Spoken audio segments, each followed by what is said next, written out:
फिर से ध्यान पूरा सबका। यूनिफॉर्म सर्कुलर मोशन, एक सर्कल है, इसका रेडियस है r। इस सर्कल पे एक पार्टिकल कंटिन्यूसली मोशन करे यूनिफॉर्मली। यूनिफॉर्मली का मतलब है उसकी स्पीड हर पॉइंट पे क्या होती है, सेम। इसके लिए हम उसके 2-3 पॉइंट्स को सिलेक्ट करते हैं, पूरा ध्यान समझो। कि यहाँ पॉइंट की बात करते हैं। इस पॉइंट पे इसकी वेलोसिटी की जो डायरेक्शन है वो इस तरफ होगी। इसको नाम देते हैं v1, ठीक है। और इसको बोलते हैं r1 वेक्टर। जैसे r1 यहाँ पे पोजीशन वेक्टर है, लेकिन उसकी वैल्यू जो है वो तो रेडियस के इक्वल ही होगी। अब हमें पार्टिकल घूमते घूमते घूमते यहाँ पहुंच गया। तो यहाँ इसका जो पोजीशन वेक्टर है r2,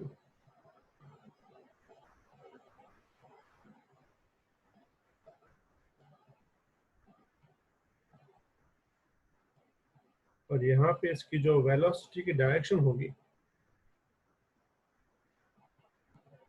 वो इस तरफ होगी।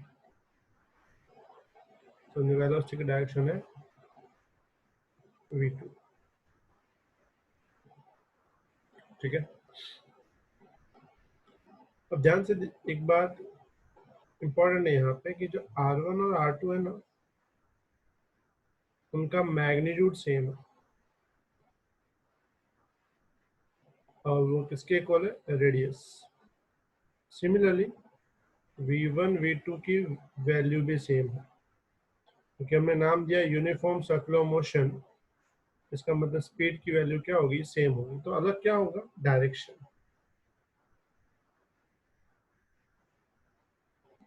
अब ये जो डिस्टेंस होगा यहाँ से यहाँ तक, ठीक है, यहाँ से यहाँ तक डिस्टेंस जो होगा उसको हम नाम देंगे डेल्टा r।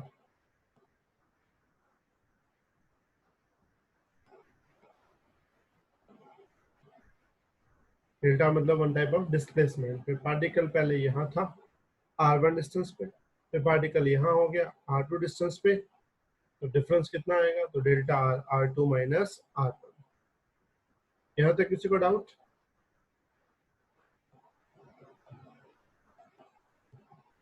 क्लियर है? No sir. v1 v2 का फिर से बताना। क्या बेटा? सर ये v1 और v2। हाँ फिर से बोल रहा हूँ कि पार्टिकल जो है वो यूनिफॉर्म सर्कुलर मोशन कर रहा है, मतलब इस पे घूम रहा है, जिसकी वेलोसिटी फिक्स है v।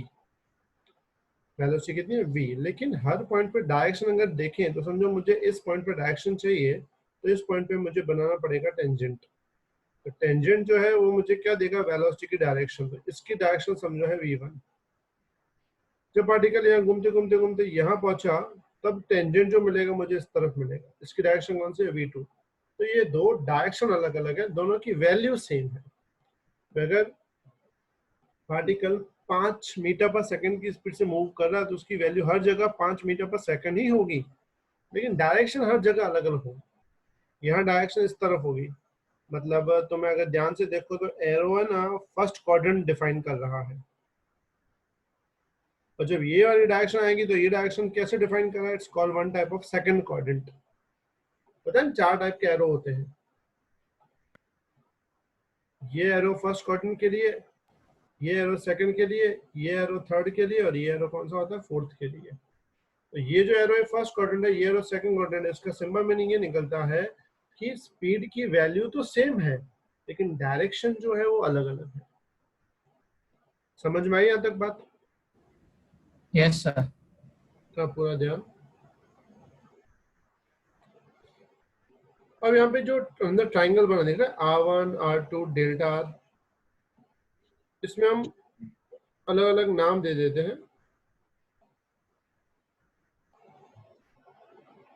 सिमित बेटा आपने कुछ लिखा अभी यहाँ पे? सर आपने बोला समझ में इतना लिखा ही है इससे।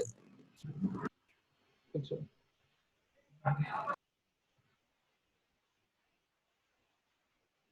मुझे तुम्हारे मैसेज नहीं दिख रहे हैं।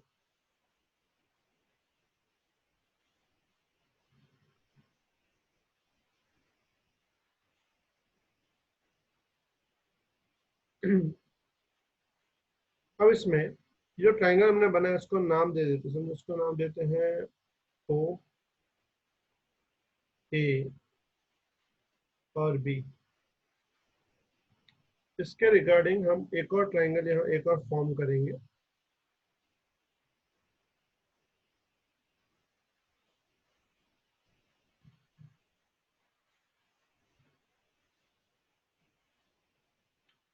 वेलोसिटी के रिस्पेक्ट में फॉर्म करेंगे। मतलब ये है जैसे ओ ए R1 है वैसे यहाँ लिखेंगे V1।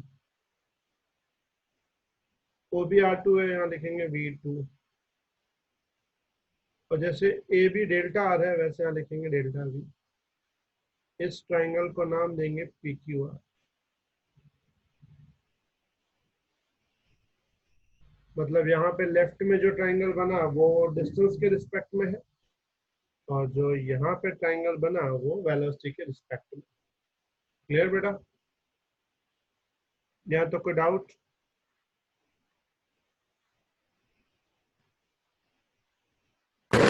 No sir. आगे बढ़े अभी थोड़ा ध्यान।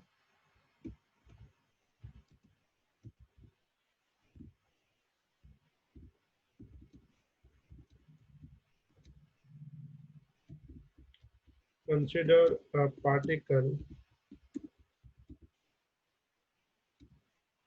performs uniform circular motion performs uniform circular motion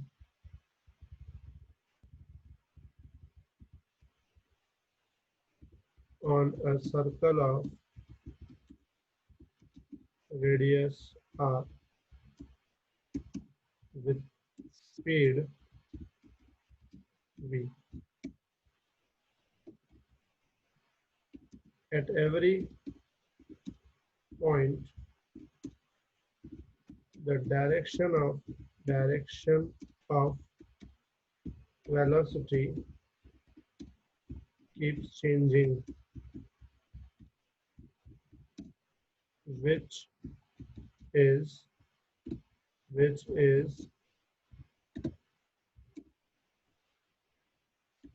represented by tangent drawn on circle. समझ में आया बेटा यहाँ तक बात?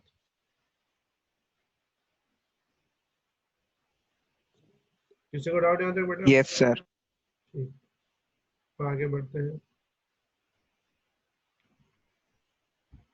Now consider 2 points A and B.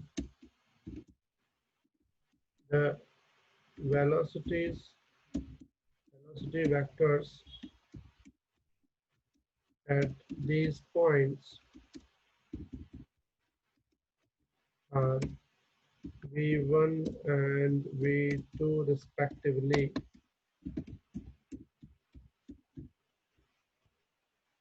एक सेकंड।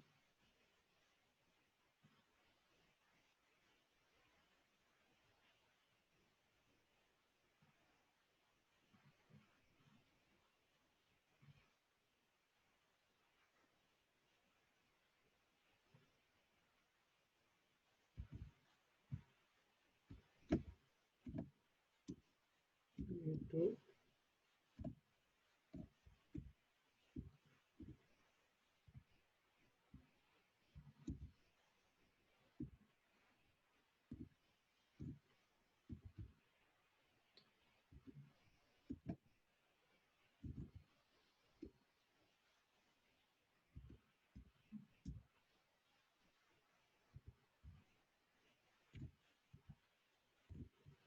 तो क्या हुआ?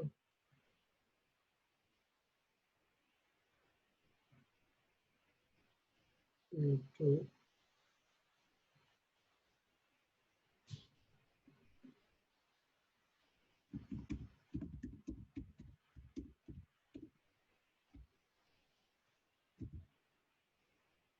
यहाँ तक किसी को डाउट बेटा?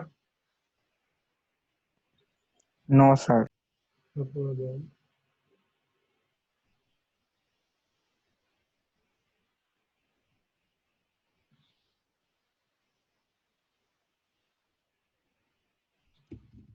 At point A and B, at point A and B, the position vectors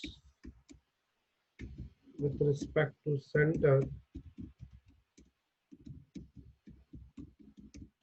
are R1 and R2.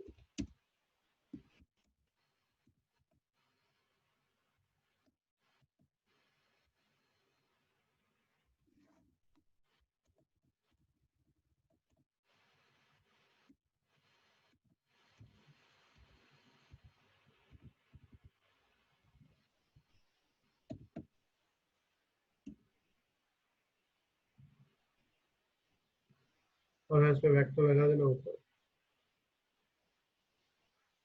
ठीक है।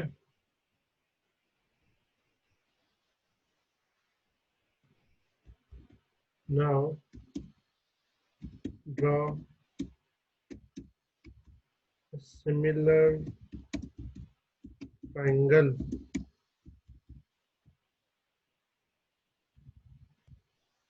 PQR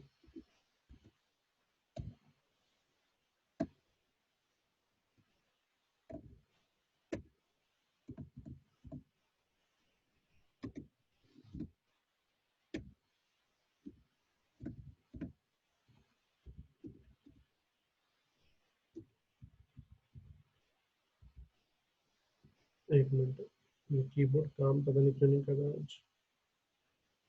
Draw similar triangle PQR as OAB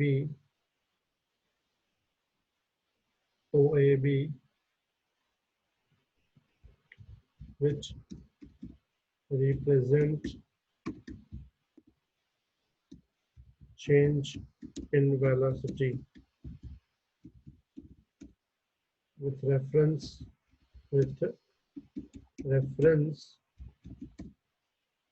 to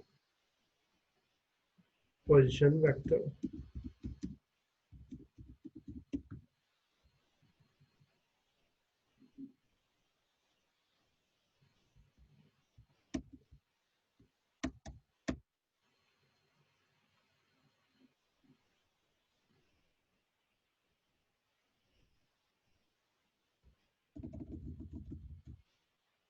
समझ में आई बेटा यहाँ तक बात?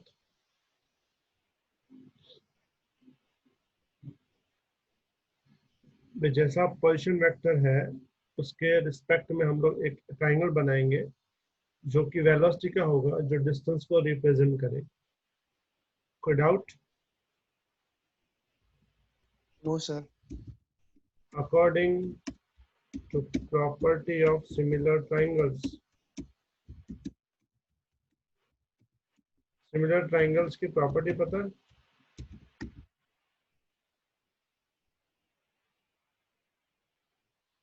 अगर दो ट्राइंगल सिमिलर हो तो प्रॉपर्टी पता है? Sir angle same. Similar triangle में एंगल सेम होते हैं लेकिन साइड का रेशियो मेंटेन होता है। हमेशा याद हो तो उसको हम ऐसा लिख सकते हैं। कैसा लिख सकते हैं? O A upon P Q is equal to O B upon P R is equal to A B upon Q R. आई बात समझ में? Yes sir.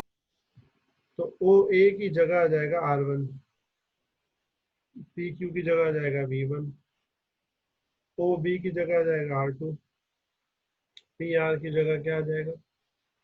V2, A B की जगह आ जाएगा डेल्टा आर और क्यू आर की जगह क्या आ जाएगा? Delta V। बट here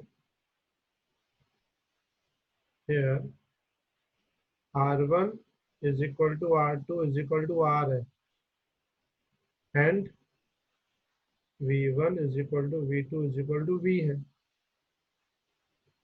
समझ में आई बात? क्योंकि हमने ऊपर लिख दिया था, वैल्यू तो सेम ही है, डायरेक्शन अलग है। तो हम इसको लिख सकते हैं R upon V is equal to delta R upon delta V, क्योंकि ये दोनों तो सेम हो जाएंगे, क्योंकि R1 की जगह R, V1 की जगह V, R2 की जगह R, V2 की जगह V, तो ये तो दोनों एक ही हो जाएंगे, R बाय V तो मैंने एक ही लिख दिया। Clear everyone? Yes sir. अब इसमें मैं डेल्टा V को सब्जेक्ट बनाता हूँ, तो डेल्टा V क्या मिलेगा? Delta R into V upon R। पता चला किसको सब्जेक्ट बनाया हमने? डेल्टा V को ले गया मैं लेफ्ट, बाकी को राइट, और R नीचे ले। दोनों साइड टाइम से divide,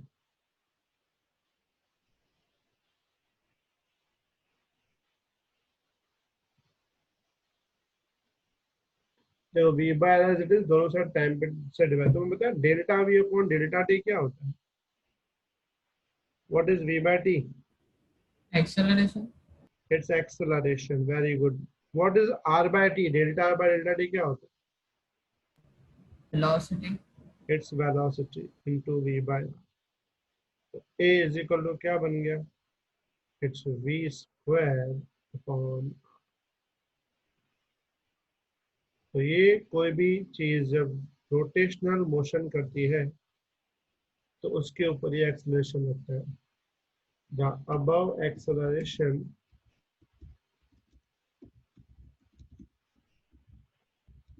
is known as centripetal acceleration.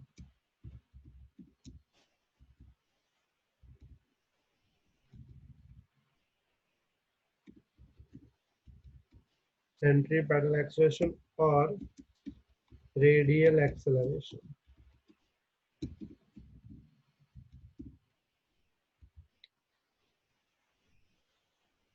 तो कोई भी ऑब्जेक्ट जब रोटेशनल मोशन करता है, वो भी यूनिफॉर्म स्पीड कांस्टेंट, तो उसके ऊपर सेंटर की तरफ एक फोर्स लगता है, यानी कि एक्सेलरेशन होता है, जिसको हम नाम देते हैं सेंट्रीपेटल एक्सेलरेशन और रेडियल एक्सेलरेशन।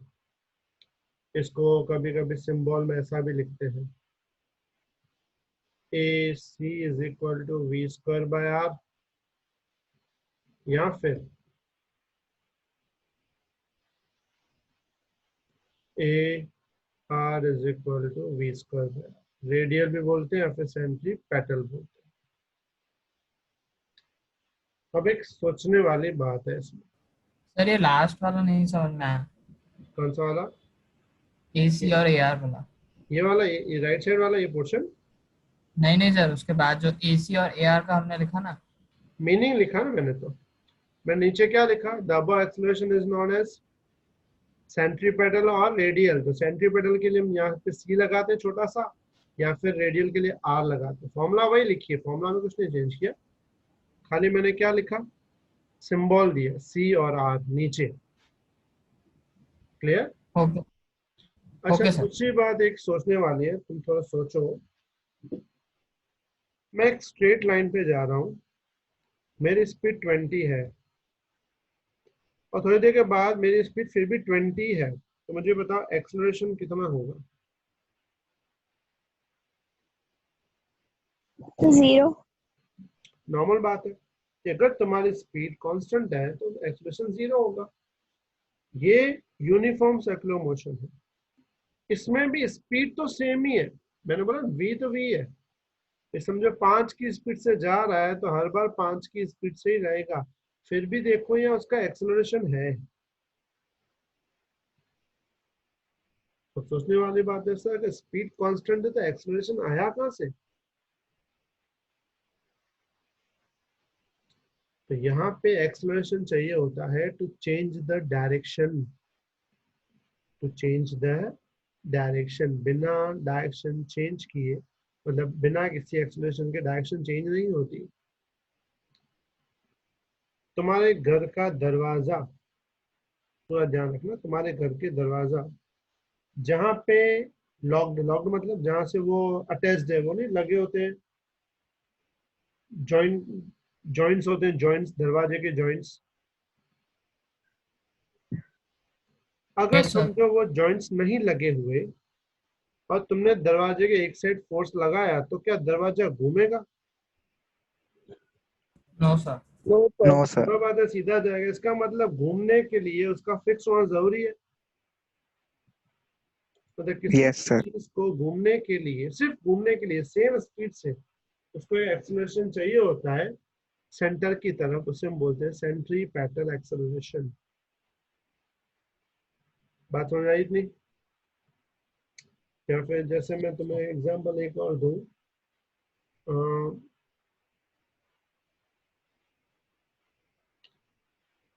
तुम जब 40 की स्पीड से जा रहे हो, 40 की स्पीड से, अगर तुम टर्न लेने वाले हो तो 40 की स्पीड से टर्न ले लोगे? No sir. सिंपल बात है, नहीं। हमें स्पीड कंपल्सरी क्या करनी पड़ती है? स्लो, क्योंकि turn is a circular motion, और सर्कुलर मोशन में किस चीज की जरूरत पड़ती है? एक्सेलरेशन की, टुवर्ड्स सेंटर। मतलब किसी टाइप का रोटेशनल मोशन हो ना, बिना एक्सेलरेशन के पॉसिबल नहीं है। लेकिन वो एक्सेलरेशन कौन सा होता है? स्पीड बढ़ाने या कम करने वाला नहीं, डायरेक्शन चेंज करने वाला। इसलिए होता है डायरेक्शन को चेंज करने वाला। स्पीड सेम रहेगी बट डायरेक्शन क्या होगी तुम्हारी? चेंज हो जाएगी। आई बात समझ में बेटा? Yes sir. तो ऐसे एक्सेलरेशन को क्या यस सर। बोलते हैं? सेंट्रीपेटल एक्सेलरेशन या फिर रेडियल एक्सेलरेशन। उसकी फॉर्मूला होती है v स्क्वायर बाय r, जहाँ v मतलब उसकी स्पीड है, r मतलब उसका रेडियस है। क्लियर? चलो लिख लो फटाफट और लिख के मुझे मैसेज करो।